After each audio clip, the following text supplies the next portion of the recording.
Alright, good morning po sa inyong lahat. At ito po yung nabili natin na tunsoy o tawilis kung tawagin, no? Sariwang-sariwa po yan at gagawin po nating kilawin. Ituturo ko po sa inyo kung paano pong tanggalin ang tinik sa gitna at kung paano gawin po ang kilawin tawilis.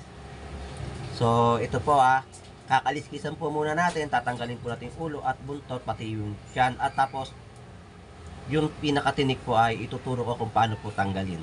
So, panoorin po ninyo.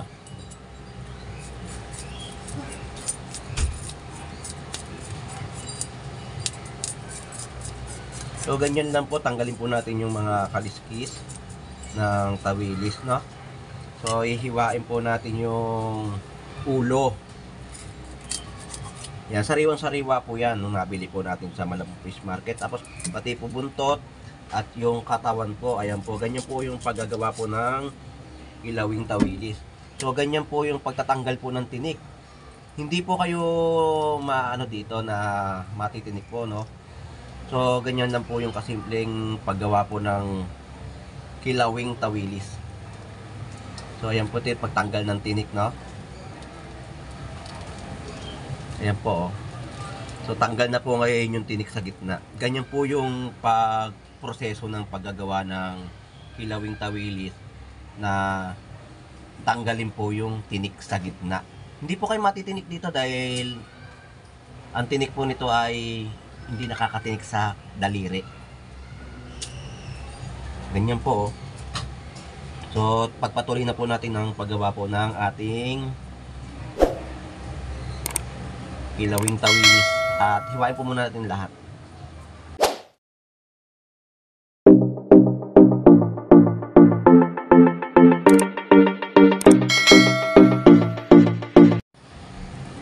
So tanggalan po muna natin lahat ng kaliskis bago po natin hiwain yung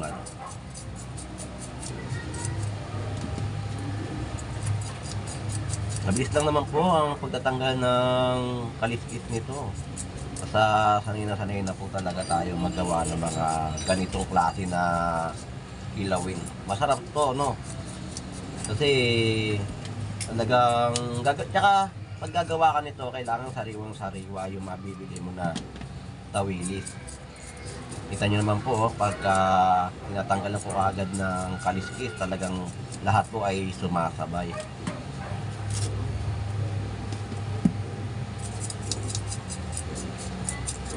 Masarap tong kilawin. Kahit sa kumain kayo ng kanin, no? Masarap yung ulam to. Sa mga mahilig kumain ng mga kilawin yan, shoutout po sa inyong lahat. Talagang dito, kapag natikman nyo yung kilawin ni Boss Lando Explorer, baka hanapin nyo na po. Simpleng paggawa lang po ng kilawing tawilis. Ang paggawa po nito ay lalagyan po natin ng luya, sibuyas, no? Tsaka kalamansi. Yun lang po yung simple. Yung iba kasi nilalagyan pa nila ng mga pipino para mapatay ang lasa ng yung suka, para manamis-namis yung panlasa at yung pagtatikman mo to. So medyo talagang ako ay pag gumawa talaga ng mabilisan po talaga yung pagtatanggal ko ng kaliskis. Ganyan lang po yung proseso ng paglilinis, no? So shout out sa mga kababayan po natin diyan, sa mga viewers po natin na lagi sumusuporta kay Boss Lando Explorer. So shout out sa iyo, Pelong TV. Alam ko mahilig ka sa paggawa ng kilawin. Ito, papakita ko sa iyo kung paano tanggalin talaga yung mga tinik at bituka na paghihiwa, pati ulo. Simple lang para matutunan talaga natin ang paglilinis ng isda.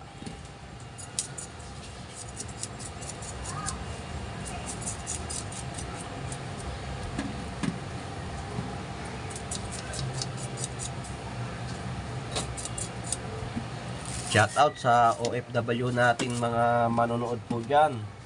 na masisipag po maghanap buhay sa ibang bansa. So sa mga taga Malabon, shoutout din po sa inyo, sa mga tindero at tindera po dyan na masisipag din po maghanap buhay. Na kahit magdamagan ay sobrang sipag po talaga nila. Tsaka yung mga nagtitinda rin po ng mga gulay dyan, shoutout. Yung mga dumarayo rin po dyan sa Malabon, shoutout po sa inyo.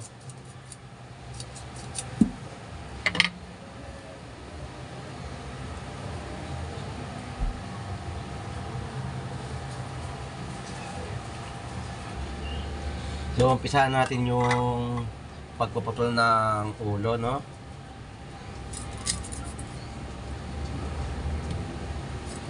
Ganyan lang po kadali ang paggawa po ng kilawin. Kilawing tunsoy. Ito po yung ginagawa mga dried tuyo, no? Na nabibili po natin. Yung mga tuyo na po talaga na ibinebenta sa mga tindahan. Ito po yun yung tawili. O kasi ang tawag kasi sa amin ito ay lapad. Tapos yung tunsoy, magkaiba po yung tunsoy sa lapad ha. Yung tunsoy po kasi medyo mahaba. Pero ginagawa rin po yung tuyo. Kaya ang proseso pag gagawa kayo ng mga kilawin, ganito lang kasimple yan. Para matanggal nyo kaagad. Kahit na hindi naman natin kinakain yung tiyan dito, kaya kahit lakihan nyo yung hiwa, matanggal nyo lang po yung nakakatinik sa tiyan. Mabilis naman tayo gumawa nito at mabilis ang proseso ng paggagawa ng kilawin. Kilawing tunsoy o tawilis. Tunsoy o lapad, tawilis, iisa lang din yan.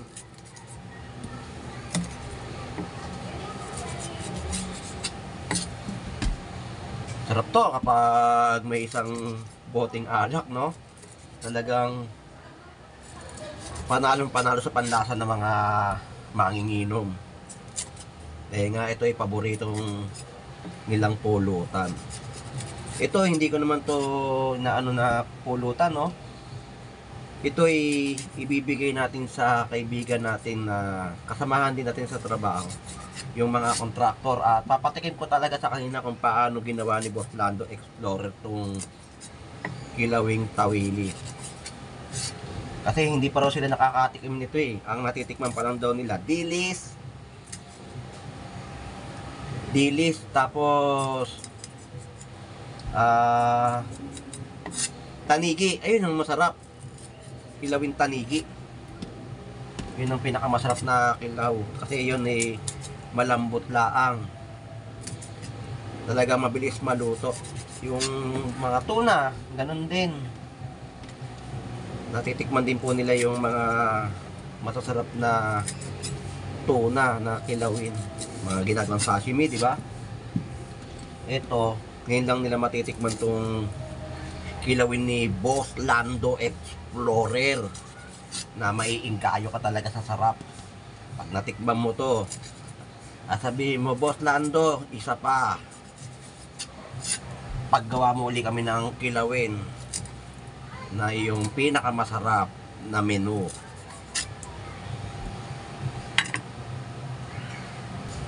Alright, so ito na po yung nahiwa natin na tawilis na tinanggalan natin ng ulo, tiyan at buntot. So ang proseso naman po ang pagtatanggal po ngayon ng tinik, ganitong kasimple lang po ang pagtatanggal. So kita nyo naman po yung laman po nung tawilis ay sariwang sariwa, di ba? Nabili ko po to sa halagang 100 pesos po ang per kilo. Dahil medyo kakaunti ang bagsak ng tawilis. Ang nakikita po natin dito puro tamban ang mga naibebenta at mga tilapia. Yung mga hipo naman po sa ngayon ay medyo mataas po ang demand. Presyuhan dyan sa Malabon Fish Market. At dagsa rin po ang maititinda nilang mga seafood, kagaya po no, marami po kayo mabibili dyan, mga talaba at mga tahong. Napakadali lang po tanggalin at di po kayo matitinik dito. Ganyan na parang nag-i-email lang din po kayo ng dilis. Yung tinatanggalin nyo sa gitna ng tinik. Ganyan din po yung proseso. Oh. Daliri lang din po yung pang-ano nyo sa tawilis. Ayan o. Oh. Nung tingnan po natin ay marami, pero pag ito ay ginawa na po nating kilawin na ngayon ay kaunti na lang po ang magagawa kasi tinanggal natin ang ulo. Hindi naman kasi pwedeng isama yung ulo. Kailangan ganito po yung paggawa at yung proseso ng magawa ng kilawin.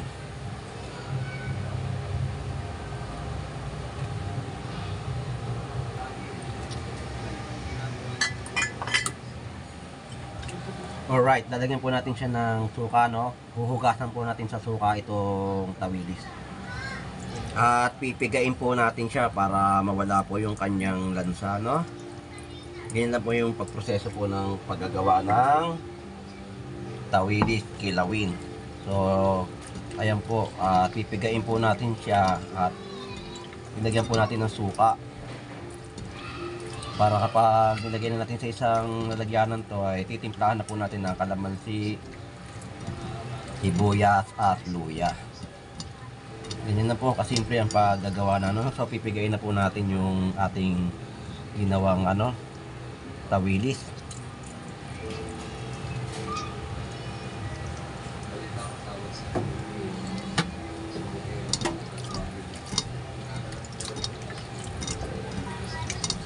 Kailangan kasi uhugasan mo talaga to sa suka para mawala yung kanyang lansa, yung mga dagta ng tawilis. Ganyan na po, napakadali lang po yung proseso, di ba? Pipigayin lang po natin. So itong tawilis na to ay may nauhuli po dito sa lugar na ito ng Bataan, Manila Bay. Diyan po ang kadalasan po yan. At Batangas. Sa Batangas po talaga nanggaling itong mga tawilis.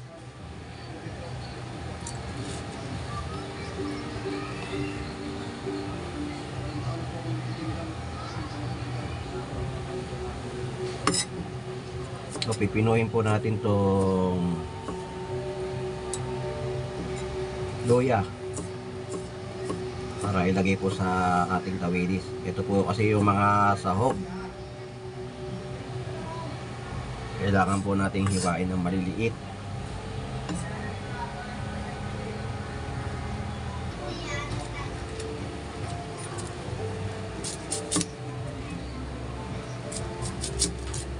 So ito rin po ay hiwain din po natin ng maliliit itong sibuyas. Mas maganda kung ilalagay po na talaga natin dito ay sibuyas na violet. Para mas magandang kasi medyo maanghang yun yung violet na sibuyas. Ito lang yung naka-stock sa atin sa rep, kaya ito na muna gagamitin natin. Alright, so lalagyan na po natin ng kalamansi. Ilagyan na po natin ng sili, tapos kalamansi, sibuyas at luya. May paminta rin po yan. Tinimpla na po natin, no? So tatanggalin na po natin yung mga buto at yung kalamansi na po ang ating ilalagay para sumarap po ang ating kilawin tawilis. So mura-mura lang po yan kapag tayo'y gagawa, no? Sarap yan, kilawing tawilis. At napakadali lang po talaga tanggalin ang tinik nito. Kaya sa mga gustong gumawa po ng kilawin tawilis, simple lang po yan. At napakadaling gawin.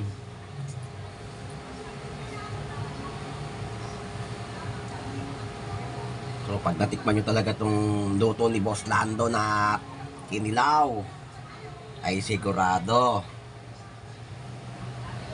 panalong panalo. Yung iba nilalagay talaga ito ng pipino, pero ako hindi ako naglalagay ng pipino kasi medyo magiging iba yung panlasa ko hindi kagaya ng talagang urig na panlasa mo dito sa tawilis na to, yung pinaka marinade, no? So, lalagyan na po natin ng suka. Sakto lang po ang suka, no? Yan na po. Tapos, talagang masarap to.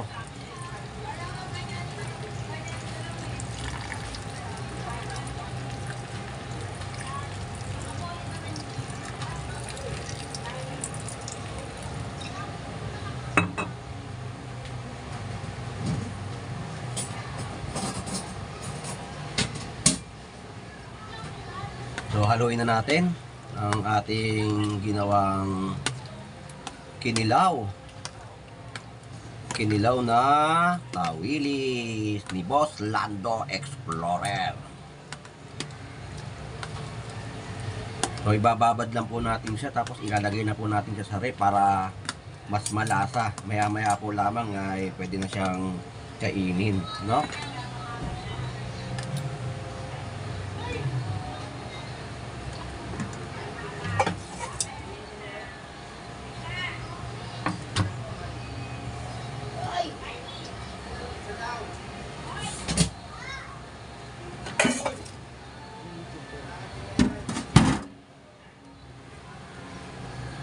Alright.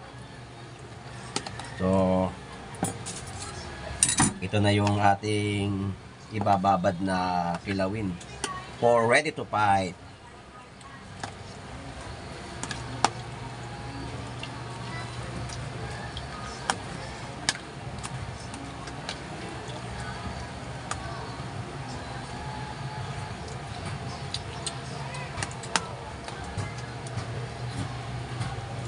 Sarap.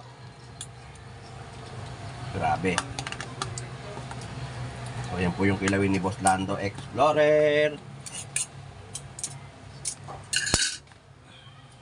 So, bye-bye na po. At maraming salamat sa panonood. Ito po si Boss Lando Explorer. God bless po. Keep safe. Bye-bye.